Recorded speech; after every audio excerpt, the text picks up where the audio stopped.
Good morning. Morning.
Okay, I think we're going to go ahead and begin. My name is Alan Smith. I'm President and CEO of One Spartanburg, Inc. I want to welcome you to Caffeinated Conversations presented by Wells Fargo. We've been doing these via Zoom now for quite some time as we navigate the pandemic. And again, I want to thank Wells Fargo and Regenesis Healthcare for remaining on board with us as we still offer valuable and timely content. We're just doing it through a different platform and a different medium. So again, I want to thank you for joining us. And I also want to recognize Ethan Brose, who's with us this morning. He is Spartanburg Market President for Wells Fargo, also a board member of One Spartanburg, Inc. And I'll give him the opportunity just to say hello and good morning on behalf of Wells Fargo. And Ethan's a big Clemson fan, and it looks like, at least on my screen, the painting of his office or in-house dining room is orange. Is that right, Ethan?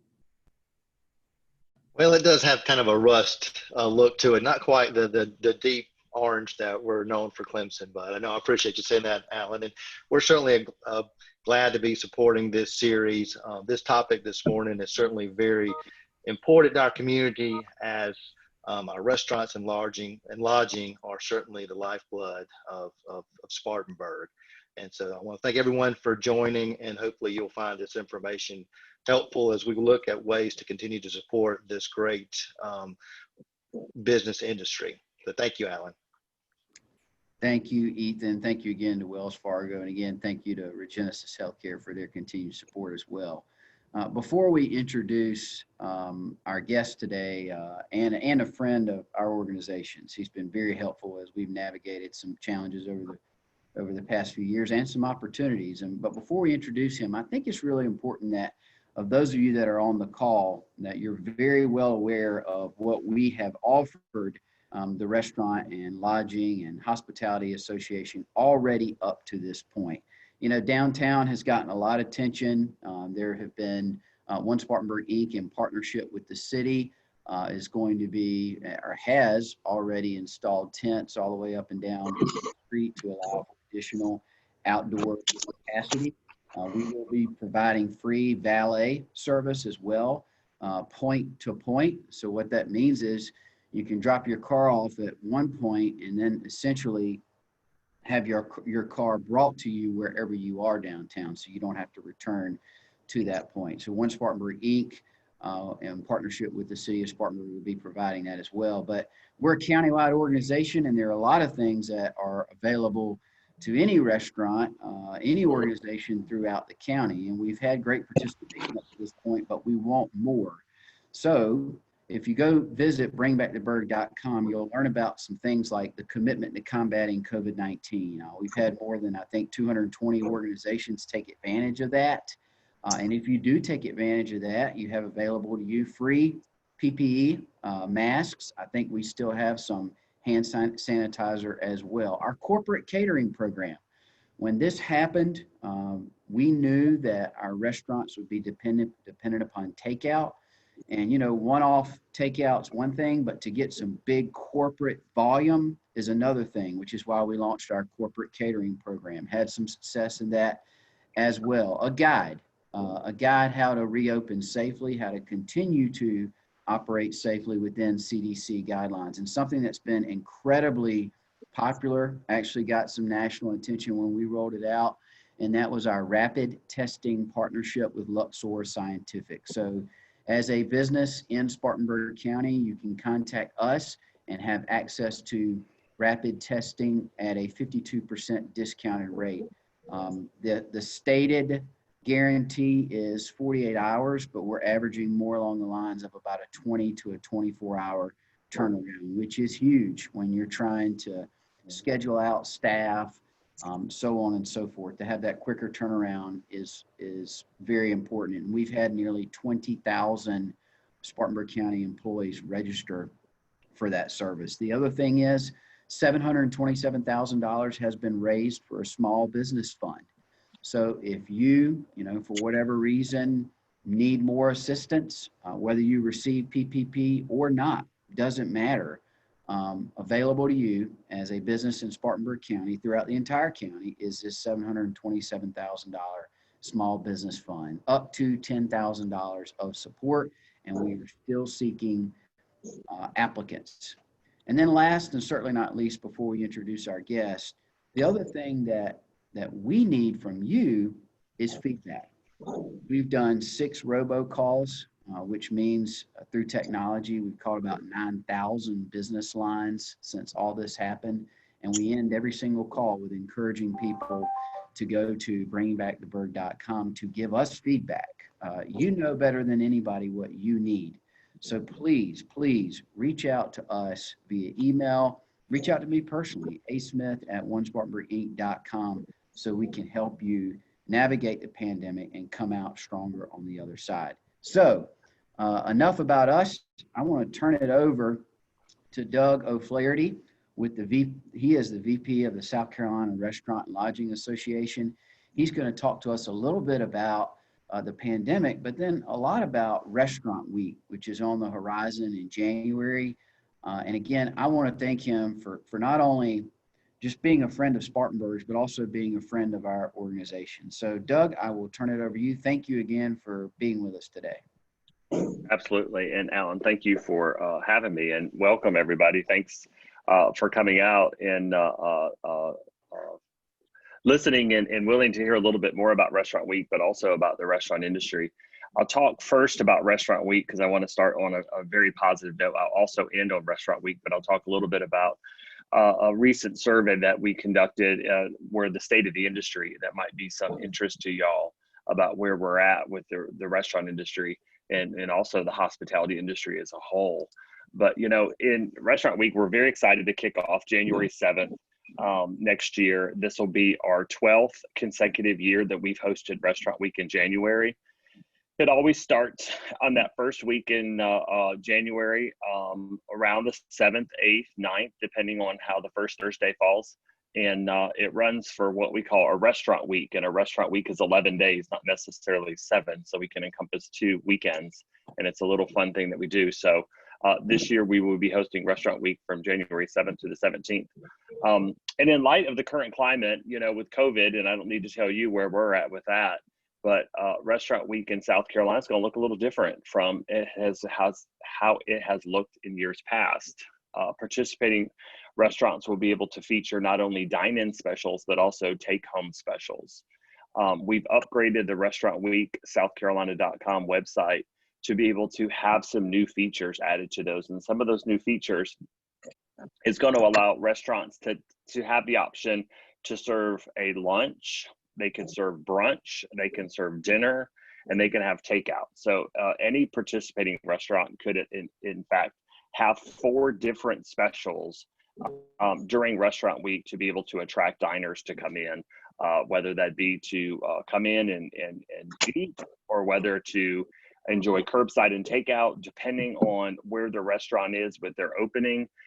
We have found that some restaurants across the state, not just in Spartanburg, but across the state, are still choosing not to open their dining rooms and doing drive-through delivery and takeout only. And so we want to make sure that we're able to accommodate and participate with those as well. And then by offering the lunch, brunch, and dinner, that'll also allow more restaurants to participate We kind of toyed with the idea of adding breakfast to it, and we thought that maybe that might be a little too much for us to bite off this year.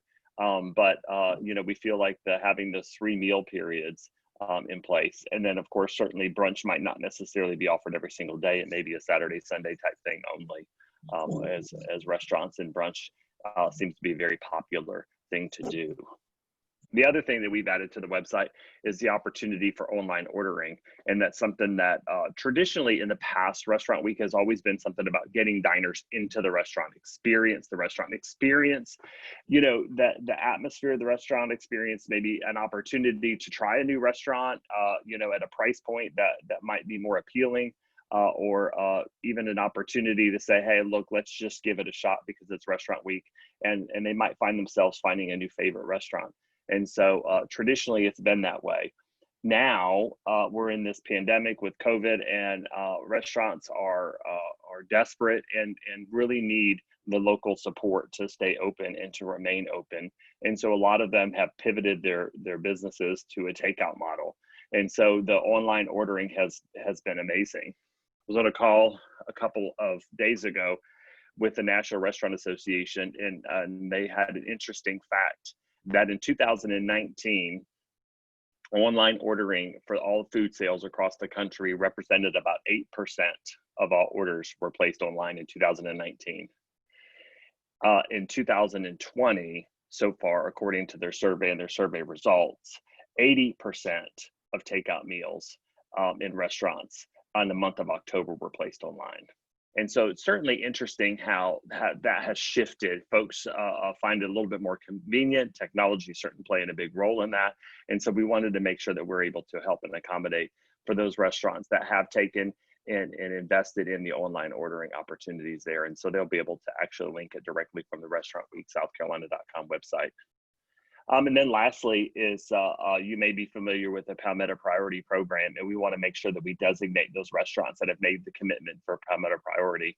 And for those of you who may not be aware, Palmetto Priority is a formal commitment made by South Carolina restaurants to provide a clean and safe environment for their staff and customers, to demonstrate extensive precautions that they're taking for the spread of COVID. They have to follow certain protocols as it relates to Palmetto Priority. They have to make the commitment. And then there's also an opportunity for restaurants to provide, consumers to provide feedback on those restaurants, both good and bad, that we will follow up with the restaurant if a consumer is seeing something that might not necessarily be in line with the Palmetto Priority Program. And so it's almost like an evaluation type thing. Those evaluations and those feedback forms are not made public, but they are something that we follow up on here internally in our office, individually with the restaurant owners or the restaurant managers. And then lastly, with Restaurant Week, it's really important, and I'm sure I'm probably preaching to the choir because y'all have taken the time to come here today, but it's really important for patrons that choose to dine in. We're asking them this year to just adhere to all the safety protocols that are put into place. And those are there to ensure the safety of the guests, the staff, the vendors, the families, everybody in the restaurant community. And then lastly, the seating capacities at some restaurants may be limited. So, we're definitely asking folks to make those reservations early, and that's where accepted. Not all restaurants are accepting reservations, and encouraging them just to be patient. It's really important. We don't want you to get out there and say, we're excited about Restaurant Week, but we can't get into a restaurant. You know what? If all the reservations are sold out on Friday and Saturday, give them a shot. Try to go on Thursday, try to go on Sunday, try to go on Tuesday. We would really like to see these restaurants at their maximum capacity based on their business model to be able to do the best that they can for Restaurant Week. And so, we've got a great program set up. We're recruiting restaurants now, and we'll be recruiting them through Christmas. And getting restaurants up and on the website itself. You can go to restaurantweekspartanburg.com. You can go to restaurantweeksouthcarolina.com. There's a lot of different communities there. And not only Spartanburg, but you can also take a look in other Spartanburg County communities like Inman or Duncan or those kinds of things. Or if you are from Cherokee County, you might find Gaffney, any of those local communities. The restaurants really, really need your help at this time. And I can't express enough the importance of staying out there and just being vigilant with the restaurant community, because it is, as Alan mentioned early on, it is the lifeblood of a community, and it really does define the quality of life as it relates to a community that's there. And so we're doing everything we can. Any questions?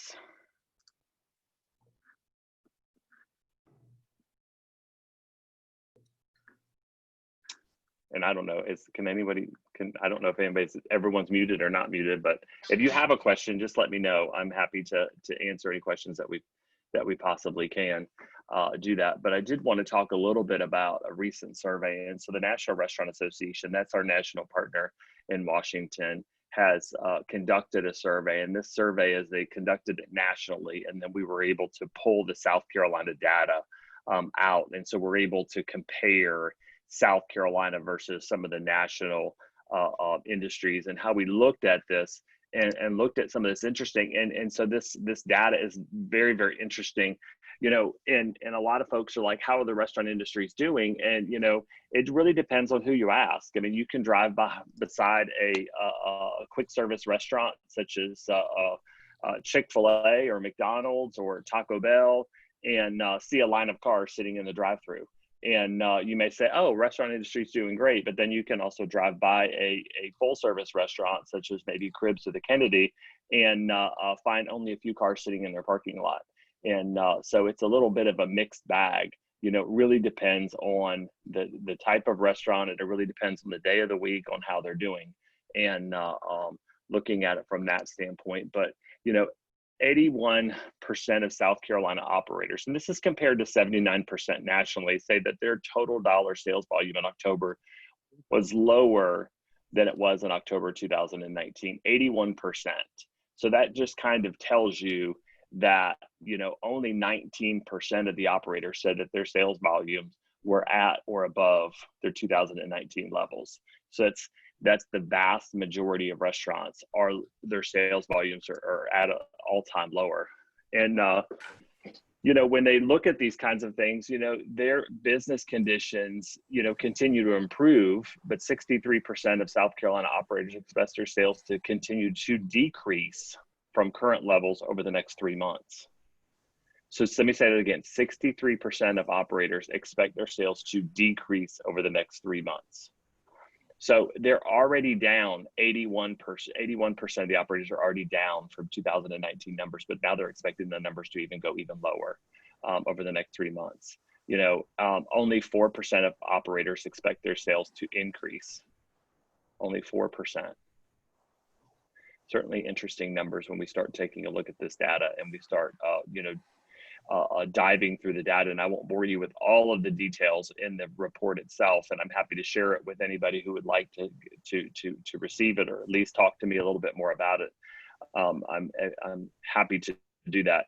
But when it looks at the restaurant sales, it's important to understand that although their sales are down, but their costs are rising, and that includes their labor cost. Because it does cost more to actually operate the restaurant with lower sales. And we understand supply and demand, and we understand, service levels and all those kinds of things. But it is interesting to know that restaurants are paying almost 300% more for the same product that they paid last year at this time. So for example, single-use gloves, they're 300% more expensive this year than they were last year, and their sales were normal levels last year, and now they're down significantly this year. And so, and then also glove use is up nearly 1,000% is what they're saying on the national average. So they're using more gloves, and their cost is up 300%. And so that kind of shows you kind of where restaurants are struggling.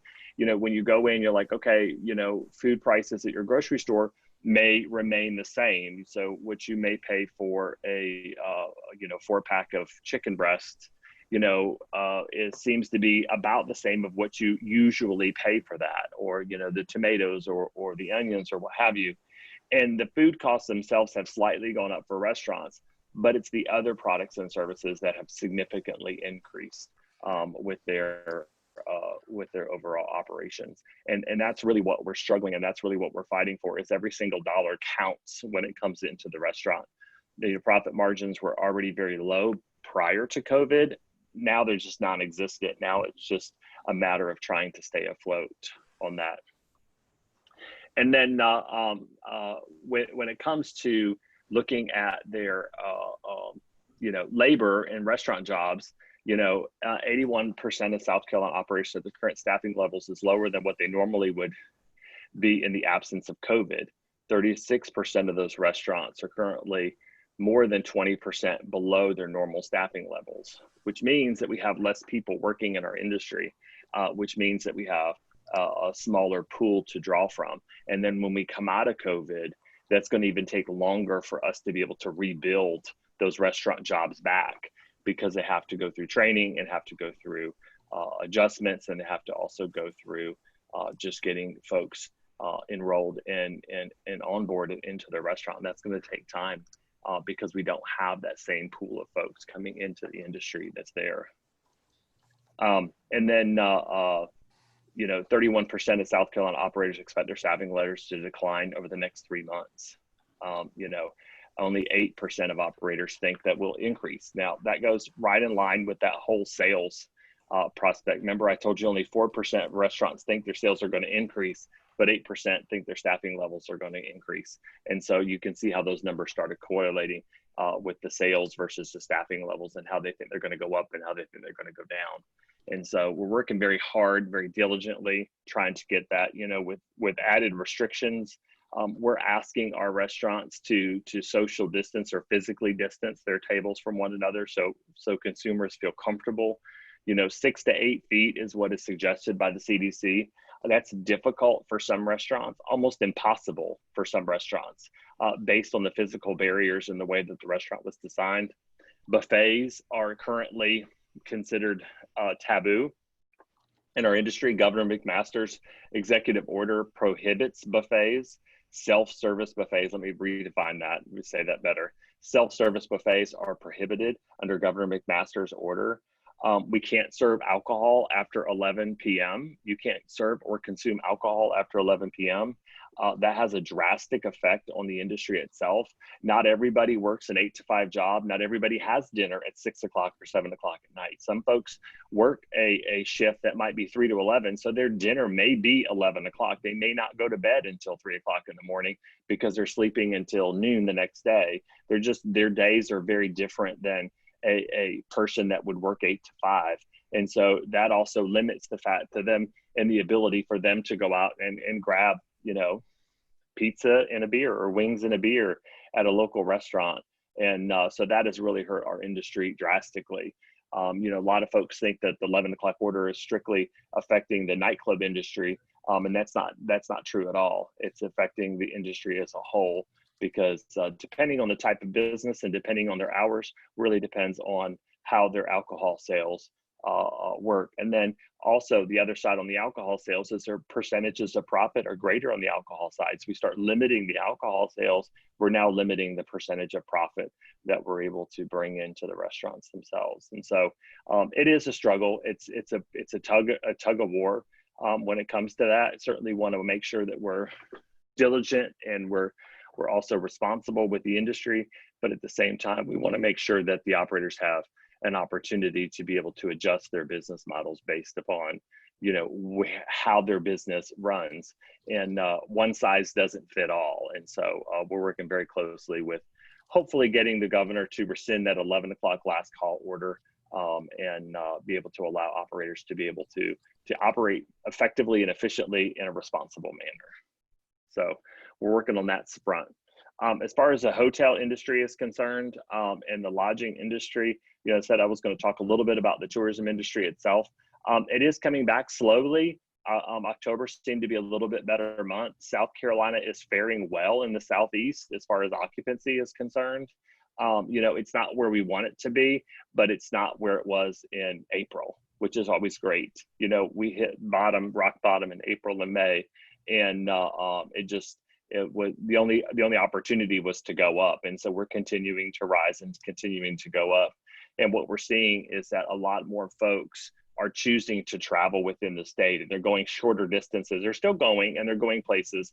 It seems that convention hotels have turned into transient weekend destinations to do that. And that's a great opportunity, I think, for Spartanburg and the Spartanburg community to attract folks from all over the South Carolina and really all over the Southeast to come and see your beautiful city and to be able to stay.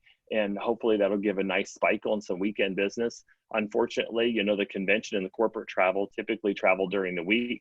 And a lot of the convention and corporate travel is really still at a halt. There's still a lot of companies that have policies for do not travel. So they can't attend conferences or they can't attend meetings. Sales folks that traditionally would come into your community to be able to sell their products to different corporations or different folks in your community aren't traveling. Some are. We see them out there, and some of them have to, but we're not seeing the travel as high as we'd like it to do. So we, you know, relying on the transient travel and really drawing into those folks to come in and experience your community from a visitor standpoint versus a corporate or a convention standpoint at this time. And so we're seeing those opportunities arise. And that also helps the restaurant industry, because a lot of those folks that come in on a transient and also a social aspect enjoy going out to eat, and they're okay going out to eat, whether that's to pick up and go back to their hotel room and eat, or pick up and eat in a park, or actually dine in a restaurant.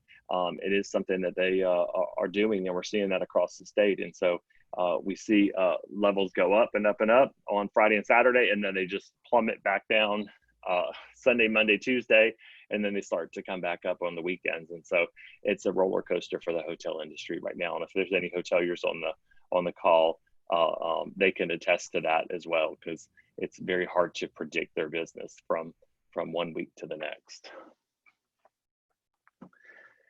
Alan, did I explain everything okay?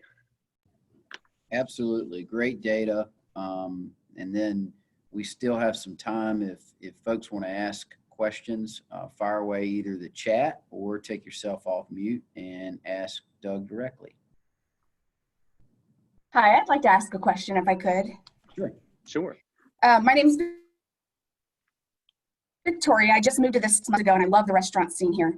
Probably my questions and comments are more coming from a place that I'm not in the restaurant business, but I'd love to be able to help in any way possible.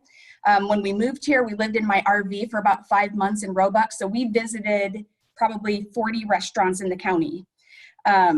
So we luckily have landed in a house, and I'm cooking again. But I guess where I'm coming from is, one, how can we help, or with the organizations that we're with, what can we do to share awareness so there's engagement, especially during this restaurant week?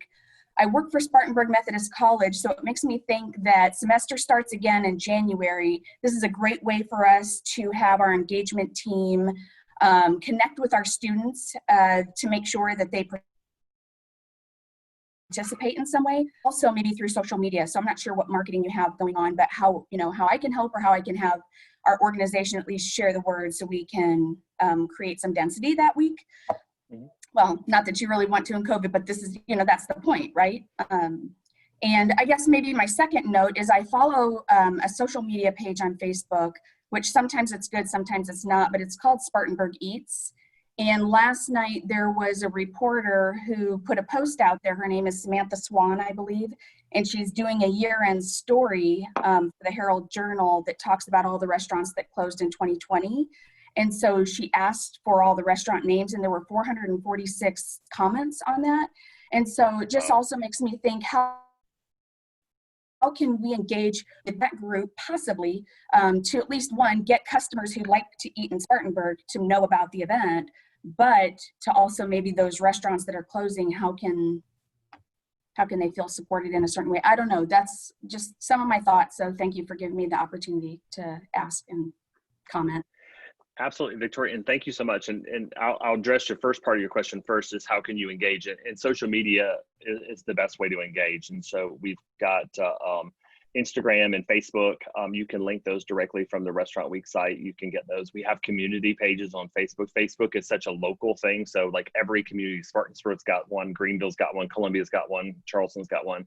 And so there's no need to follow all of them because a lot of the content is the same, but we try to share specific Restaurant Week specials in those individual communities. Now, Instagram is a little bit more statewide. We do have an upstate Instagram page, and we also have a statewide Instagram page. And so social media is a great way to engage there. And then I always tell folks that, we've become a culture that we love to take pictures of our food, almost so that there's a lot of folks that make fun of that. And I love it. It's a great make fun of it all you want, but when you see a great plate and you take a look at someone's Facebook page, I always encourage folks to say where they're at. So tag the food, tag the restaurant on the plate or the food or what have you, and that's going to really help because that's really going to, it's not going to go viral, but it will help in that community for folks that are just like, oh, well, this is what I'm looking for. Because, as you look through people's Facebook pages or you see Instagram posts or what have you, they're always like, where did you eat? Where was that at? And then sometimes you got to dig. And so if you can tag it, that's always a great way to do that. So tag the restaurants and the food. And then lastly, I'm glad you brought up the media and the articles because we're seeing that all across the state. I feel so bad for our communications manager here in our office because she is bombarded with calls and managing social media and trying to manage those kinds of things. It is one of those things to where everybody wants to talk about all the restaurants that closed. We want to talk about all the negative things that COVID has had, versus talking about the positive things. And so one of the things that we're asking the media to do is to spin it a little bit. You know what? If a restaurant's closed, let's talk about the great things about that restaurant, because you know what? That restaurant closed, chances are it was locally owned, that probably the people who owned it lost their life savings. They're now trying to find alternate employment. They've got to figure out how to pay their rent or their mortgage. And so when we start looking at saying, oh, that restaurant closed, well, look at everything behind it. How can we help those folks with the restaurant that's closed? The other side is from a corporate standpoint, that building that restaurant in, someone owns that building. And so people don't own buildings and real estate for fun. People own it because it's an investment and they need those kinds of things. And so what can we do to find somebody who wants to make an investment in the community, who wants to reopen a restaurant, maybe a different concept. Maybe the concept wasn't right for that location. Maybe the service or the food wasn't at par for what the community looked for. But that doesn't mean that location couldn't really be that. So we're asking the reporters to kind of spin it just a little bit differently. If a restaurant closed, let's say restaurant on corner of A Street and B Street closed, but it reopened as something else, let's praise the restaurant that reopened on something else and give them some great publicity versus talking about the negative. And so, you all can help with that as well. And I'm sure I'm going to look for that comment. I'm going to look on the Facebook for that page and to read those comments. I've read 68 comments on a feed that was here in Columbia a couple of days ago, and it took nearly an hour because some of the comments were very well thought out, and it really does help. And it was both restaurateurs and community folks talking about how they're going to miss a location that closed because it was such a icon to the community. And so Yep. I'll take a look at that. Thank you for sharing. Yeah, and that was the majority of it. They were supporting these businesses that were mostly small businesses that they were really sad about it. There's about maybe a little over 19,000 followers on that page. So again, to be able to put a positive spin and make sure that they're aware of at least this event, I think that's a good opportunity too. Yeah, thank you. Thank you very much. Doug, that's a great point. Context is important. I mean, I know of 3 right now that are, quote, closing, but they're actively looking for other locations. So to say they're closing is actually putting them at a disadvantage before they even reestablish the new location. So I think when those stories are written, that context needs to be provided. It looks like we've got a question in the chat, and that's going back to some of your data, Doug, and that is the 19% that have not experienced a decline. Are they primarily corporate chains and large franchises or primarily small local restaurants? So I don't know the answer to that. I don't have the backside of that data from exactly who answered what questions, but from experience and what I've experienced locally and in the community, and also talking with restaurant operators, primarily it's probably more corporate. It's going to be more of your corporations. What we're finding in the restaurant industry is if you have a drive-through, if you've got on point online ordering takeout service, you're doing fairly well. Chick-fil-A, for example, and if y'all have ever sat in a Chick-fil-A line, sometimes it's amazing and sometimes it's a nightmare. It just really depends on how fast they're going that day. But I don't think I've ever been in a Chick-fil-A to where I didn't wait or wasn't behind at least 5, if not 10, if not 15 cars, versus maybe a independent restaurant to where you place an order and you go in and pick up, or you do curbside and you're the only person there picking up. And so there is a difference. And so Chick-fil-A is reporting that they're about 125% above where they were last year in sales for the year. And so it's just their business model. Their business model works well, and it does that. That doesn't mean that we need to say don't go to Chick-fil-A. Continue to go to Chick-fil-A. If that's your restaurant you go to, you're still supporting the restaurant industry. And we're not sitting here saying that that we should pick one restaurant versus the other. All restaurants are valuable. It really just really take a look at it and say, when you drive by a place, and it doesn't even have to be a restaurant, it could be a retail store, or it could be a car lot, or it could be a dry cleaner. You could drive by there and say, oh my God, I love that place. And then stop and think when they're closed, like, how many times did you go to it? I always ask folks like, oh, that was my favorite pizza. And it was like, oh, okay, well, when was the last time you were there? Oh gosh, it's been over a year since I've been there. So stop and think for a second. If that's your favorite pizza, if that's your favorite wings, if that's your favorite place to go have a beer, if that's your favorite burger, whatever the case may be, now's the time to support it. Now's the time to step back and really take a look at it and say, I really need to make sure that I support these small businesses because they really, really need it. And not all corporate restaurants are owned by a large corporation. Some are, but not all of them are. And I'll use Chick-fil-A as an example too. Chick-fil-A has a local owner. And so that's local community. And you're still supporting a local community by supporting a Chick-fil-A. The same as you are with the McDonald's, are all locally franchised. Sure, there are franchise fees paid. Those go to the national corporation and they pay a lot of big money for some big time marketing, but they're still local community folks. So take a look at your independent operators, take a look at your chains, take a look at your corporate restaurants, and really go to wherever that you like to eat. I just ask you to eat out maybe one more time. Can I ask 2 questions? First, I guess, as y'all are doing your marketing, are y'all doing a push for people to buy local gift cards as a way to go ahead and get that income in? Or is that kind of spooky for y'all because the restaurants get the money, but in 2 months, when people are starting to go back in, where are y'all standing on that one? No, so it's actually one of those things to where I didn't mention gift cards because we're still working with the website developer. We're actually trying to put a link on the restaurant pages for restaurants that want to sell gift cards to be able to have a spot that people can actually go buy a gift card. To do that, we're not sure if we're going to be able to add that feature before January or not. But yeah, it is one of those things to where, restaurant gift cards are an excellent choice especially for Christmas gifts, for restaurant week, to be able to support restaurants to do that. It is an opportunity, for restaurants to be able to sell and get a little bit of money in the bank now to stay open. And then, hopefully, as the vaccine is distributed and we start to come out of this pandemic, then folks will start using the gift cards. More so than when they use them maybe today or tomorrow or what have you. But gift cards are great. Definitely buy gift cards too. And then every one of my Christmas gifts, now I'm partial because I work for the Restaurant Association, but every one of my Christmas gifts this year is a local restaurant gift card. That's awesome. I love it. My second question is, because you were talking about how y'all are trying to do a campaign to put a positive spin on the restaurants that are closing so that people don't focus on the negativity. My second question, could y'all potentially do a positive spin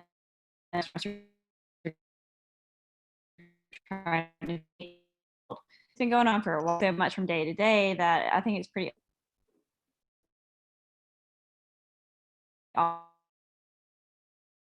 often for a restaurant or staff to know busy days. So I guess, is there a plan potentially to do a positive campaign for like restaurants that are doing a great job, but you know that one person came in during the day when they had 20 people backed up in a line, because you don't know.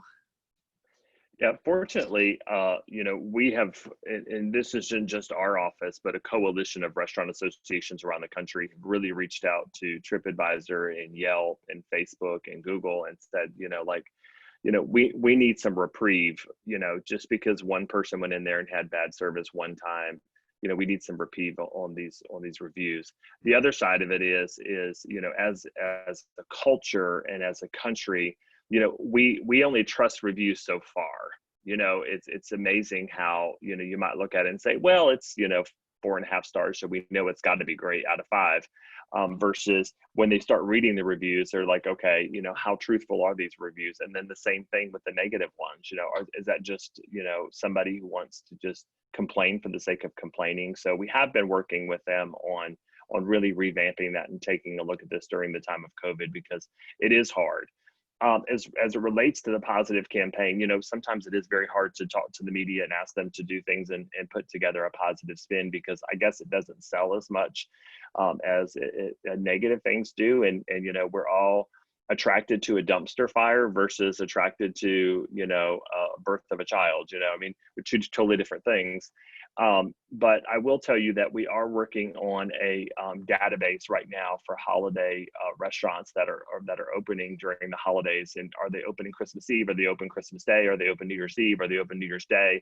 Are they offer holiday catering? Because some of the local caterers are not necessarily being able to offer for holiday catering. Are they offering pickup?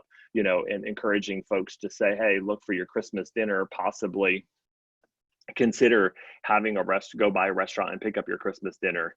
And since we're encouraging folks to stay local, stay small, and not have large gatherings for the holidays, that doesn't mean you can't have a holiday party. It just means that, you know, it needs to be a little smaller than it normally would, and maybe just your small circle of friends. But that doesn't also mean that you can't get the opportunity to have someone cater it, so you don't have to cook, so you can actually enjoy your guests.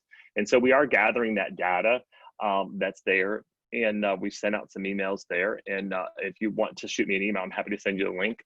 It's or you can just go to our website. It's scrla.org/holiday, and you'll see the listing there. It's small because we're just now starting to build it. I think there's only like 40 restaurants on there. But at the bottom is a link to be able to add your restaurant. And so you can fill out the form and we'll add your restaurants to that. We add them once a week right now.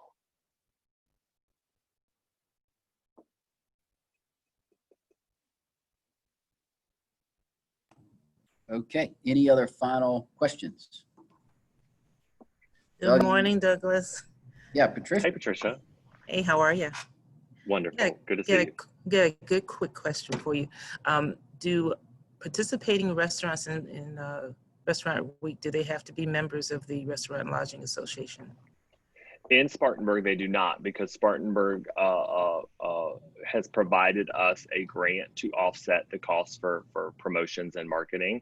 And so in Spartanburg, they don't. So if anybody's listening from outside of Spartanburg, I'm sorry, but you have to be a member to participate. But in Spartanburg, you do not, because they provided a grant to be able to to offset those expenses. So we'll try to recruit some new ones for you. I would love that. And we can get you some information and some links to be able to send out as well. All right, thank you. Mm-hmm.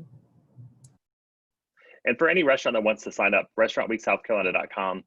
If you go to the left side, the top left side of the page, you'll see an information for restaurants and FAQs, and you can click there, and there's actually a link that restaurants can sign up directly from that page as well.